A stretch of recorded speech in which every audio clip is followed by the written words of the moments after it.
உலகத்தோட மிகப்பெரிய பணக்காரர் வாழ்ந்த ஒரு இடத்துல ஒரு மிகப்பெரிய புதையல் புதைஞ்சு கிடக்குனா உங்களால நம்ப முடியுமா? நிஜாம் பேலஸ் ஊட்டியில தான் இருக்கு. இந்த நிஜாம் பேலஸ் 1844 வருஷம் பிரிட்டிஷ் அதிகாரிகள்னால இந்த ஒரு அரண்மனை கட்டப்பட்டிருக்கு.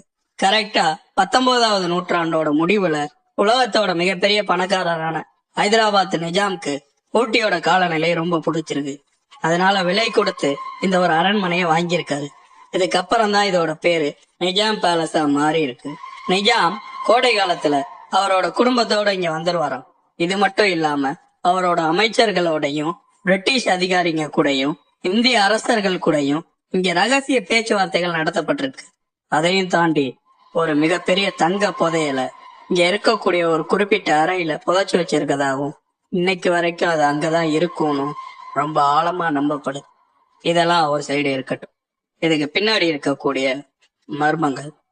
அதாவது அந்த காலத்துல அரசர்கள் சாப்பிடறதுக்கு உணவு தயாரான ஒரு பெரிய மணி சத்தம் கேட்குமா. கிட்டத்தட்ட அதே மணி சத்தம் இன்னைக்கு வரைக்கும் ஒரு சில ராத்திரிகள்ல அந்த அரண்மனைக்குள்ள கேட்குமா. அதே மாதிரி ராத்திரியில கரண்ட் கட் ஆயிடுச்சுன்னா இந்த அரண்மனைக்குள்ள அந்த காலத்து உருது மொழியில பேசிக்க கூடிய முணுங்கல் சத்தமும் கேட்குமா. இது எல்லாத்தையும் விட பெரிய ஹைலைட்டான விஷயம் என்னன்னா, அங்க அரண்மனையில இருக்கக்கூடிய ஒரு குறிப்பிட்ட ஜன்னல்ல ஒரு உருவம் ஒண்ணு நின்னு வேடிக்கை பார்த்துக்கிட்டு இருக்குமா. அந்த உருவத்தை நிறைய பேர் பார்த்ததா சொல்லியிருக்காங்க. இப்ப வரைக்கும் அந்த கோட்டையை சுத்தி இரவு நேரத்துல பாதுகாக்கக்கூடிய காவலர்களுடைய பூட்ஸ் சத்தங்கள் கேட்கறதாவும் சொல்றாங்க. இந்த ஒரு பயங்கரமான இடத்துல யாருக்குமே தங்குறதுக்கு அனுமதி கிடையாது. ஏன்னா இந்தியா சுதந்திரம் அடைஞ்சதுக்கு அப்புறம் இந்த ஒரு இடத்த இந்திய அரசு தன்னோட கட்டுப்பாட்டுல எடுத்துக்கிச்சு.